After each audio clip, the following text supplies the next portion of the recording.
dalam beribadah saya mengalami keraguan. Saya pernah membaca suatu suluk itu, judulnya Suluk Linglung, yang menceritakan tentang kebingungan Sunan Kalijaga atau Syekh Malaya. Di dalam suluk tersebut, Sunan Kalijaga ingin ibadah haji ke Mekah, namun beliau dicegah oleh Nabi Khidir dan beliau berkata, harus tahu apa itu Ka'bah yang sebenarnya.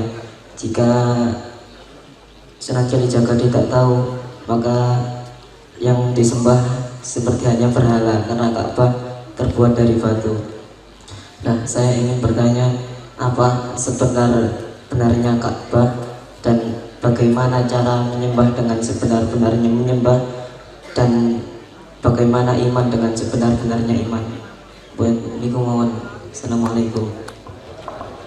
Baik, terima kasih tiga orang, Mas Lutfi, Mas Siki, dan Mas Rio ya. Jadi di Kudus saya pernah tanya sama hadirin gini, arek-arek takon maju, arek SMP nih guys. Aku takon, ibumu itu ndek njobone awakmu ta ndek jerone awakmu? Ya. Terus arek itu jawab, kenjero. Jero di tenati kula.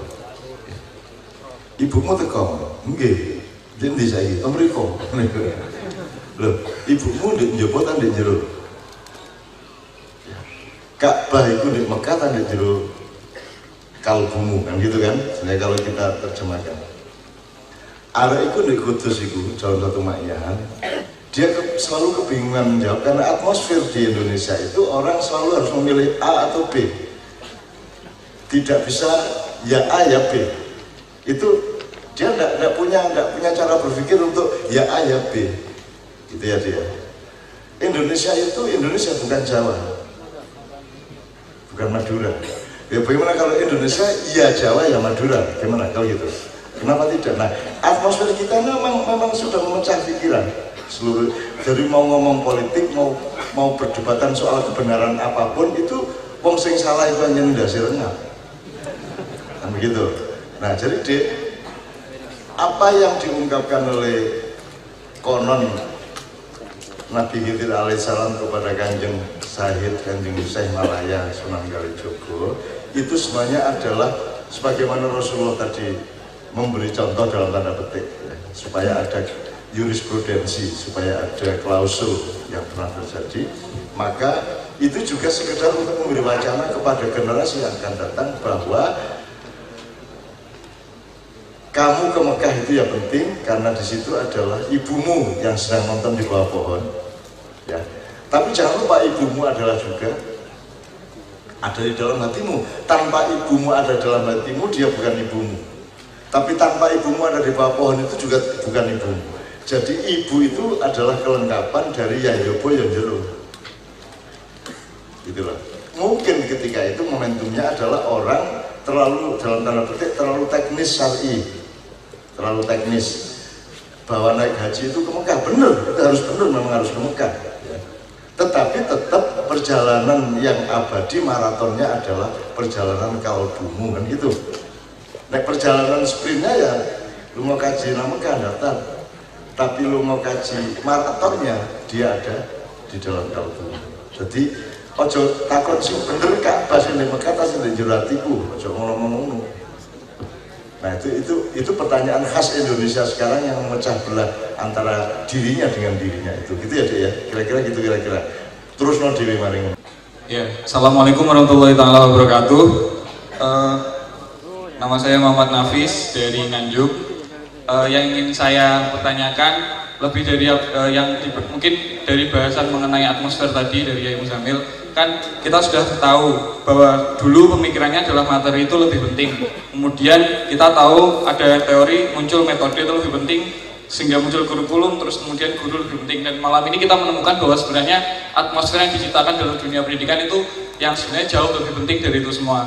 Nah, yang ingin saya tanyakan tuh pola pikir seperti apa yang harus dimiliki oleh guru-guru, dan dengan kondisi yang existingnya seperti sekarang ini kita punya banyak peraturan dan kurikulumnya yang belum cocok, yang belum menemukan kurikulum yang pas untuk Indonesia ini. Terus bahkan baru disahkan juga kita itu nggak boleh ada PR untuk siswa-siswanya. Itu kan banyak yang mengadopsi dari luar, tapi kita belum menemukan atmosfer yang cocok, kurikulum yang cocok untuk Indonesia itu sendiri gitu.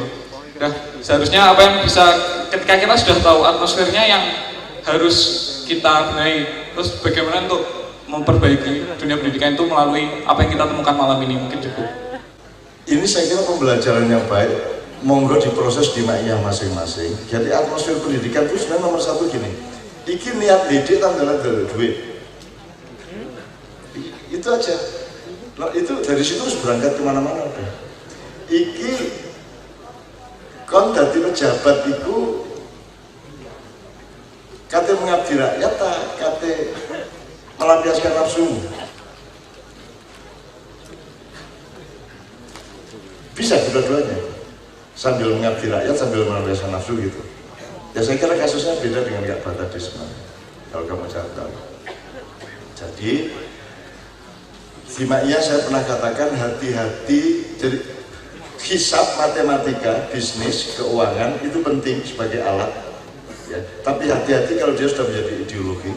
Dan ada 4 wilayah kegiatan manusia dalam bernegara maupun bermasyarakat yang harus hati-hati ketika ada kalkulasi ekonomi di dalamnya. Pertama, agama, ibadah ya. Ubudiyah ya, wilayah ubudiyah. Nomor 2 wilayah kesehatan, nomor 3 wilayah pendidikan, dan nomor 4 wilayah kebudayaan, sama ini kesenian.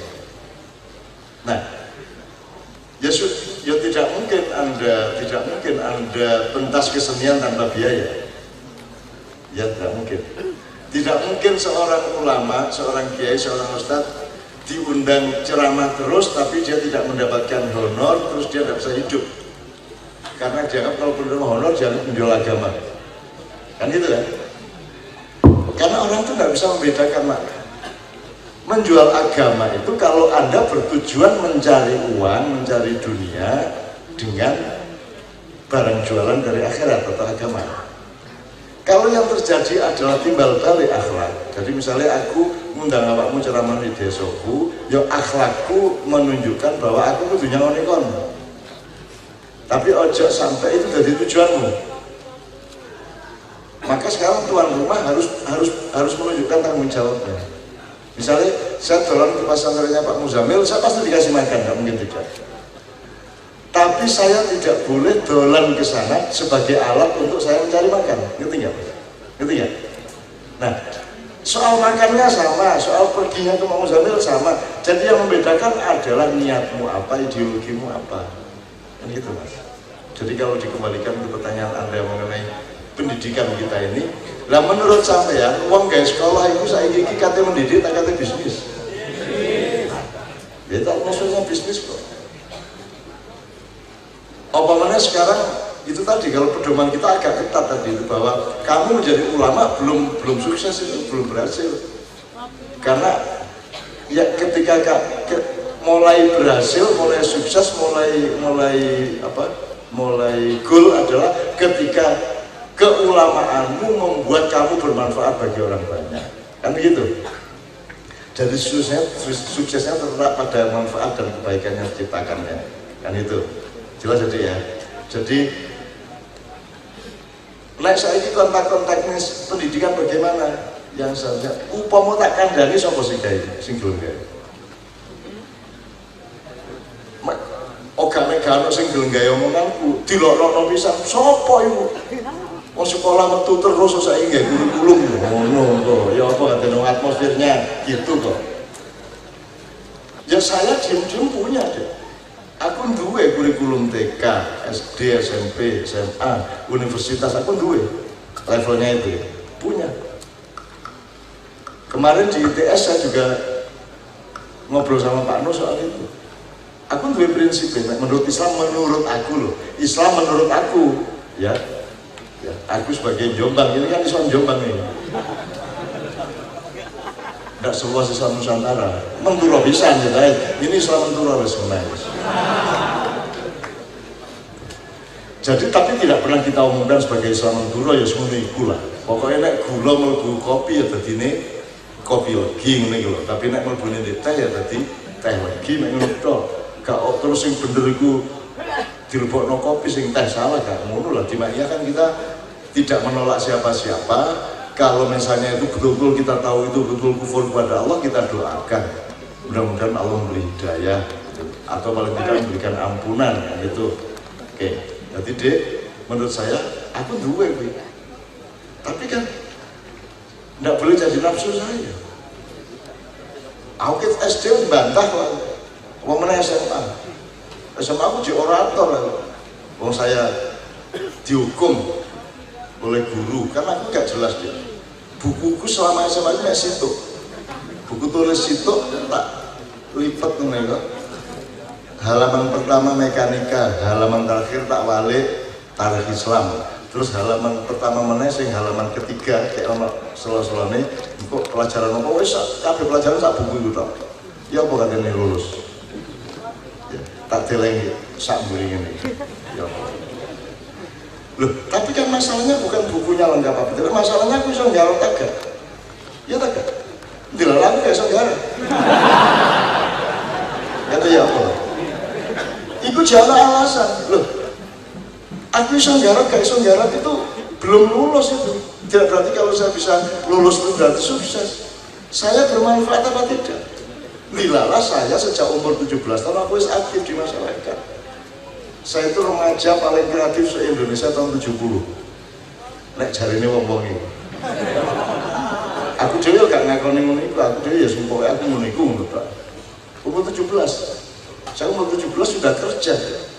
Saya sudah nyambut gawe isuk bengi. Nek isuk dadi wartawan, bengi dadi redaksi. Umur 17 dan saya sudah memegang rubrik kesenian kebudayaan. Saya kelas 2 SMA. Itu belum sukses. Itu baru alat untuk mungkin sukses. Nah, suksesnya kapan? Ya sik maraton jek dawa iki. Wong saiki aku cek umur 23. Rasaku lho. Kalau wis gak 6 iku lak jarene wong-wong lah. Nah, aku dhewe ngrasane 23. Berarti saya Pak Muzamil nonton nanti tolong jelaskan bai'un jual beli dengan Allah. Gitu. Nek awakmu setuju gak ya? Jadi aku iki tuku ridhone Allah. Caranya adalah tirakat saake-ake, ibadah saiso-isone, manfaat nang wong luas-luasnya, terus dan menderita sebanyak-banyaknya. Mudah-mudahan penderitaan ini merupakan uang besar bagi Allah. Karena saya ikhlas menderita. Jadi nek kon mengalami kesulitan, mengalami penderitaan, uangnya harus gini-gini kon langsung niatono Gusti kula niki tumbas ridho sampeyan. Niki kula penderitaan kaya ngeten niki mboten napa-napa kula lampahane. Tapi kula tumbas ridho sampeyan. Tumbas nek saged niki damel anak kula lah. Kula menderita kaya mboten napa asal niku ndadekaken panjenengan nglindungi anak kula nyejahteraken anak kula. Ngono lho. Jadi kon tahan menderita mari ngono, wong gawe anakmu kok. Ngono. Jadi setor kepada Allah kan bukan kepandaian, bukan kekayaan, bukan kekuatan, bukan kekuasaan. Setor kepada Allah adalah manfaat hidup atau kesungguhan beribadah. Terus saya menambah penderitaan. Asal penderitaan itu di dalam rangka menjalani hidupnya Allah. Rasulullah itu gak menderita. Sak menderita-menderitamu gak ono sak kuku irengi penderitaan Rasulullah SAW. Dadi nek kon menderita eling Kanjeng Nabi guyu dhewe dapurane aku. Wong Kanjeng Nabi duwe putu ditugel gulune oleh sesama orang Islam. Diracun bojone dhewe. Ayo sapa sing duwe anak, duwe bojo, duwe mbah, duwe bapak sing diracun bojone dhewe. Sak pira penderitaanmu dibanding Kanjeng Nabi. Dan Kanjeng Nabi ora sak durunge. Coba piye kuwi? Itu wong piye kuwi Nabi? Wong kuwate kaya ngono, ikhlase kaya ngono. Dia yang bahkan menawarkan ngojok-ngojoki Abu Sufyan untuk nikah. Dan dia tahu nanti cucunya Abu Sufyan itu yang membunuh cucunya dia. Loh, nek aku roh tak penggak aja sampai rapi gitu di anak balen anak kula ngono. Enggak, Rasulullah tahu itu. Rasulullah ikhlas dengan apapun saja yang direncanakan oleh Allah. karena kalau kita berpikir maraton wis tau tenang aja, kok mesti ono rahasia yang luar biasa yang tidak terduga-duga. Ini ya, kira-kira seperti itu.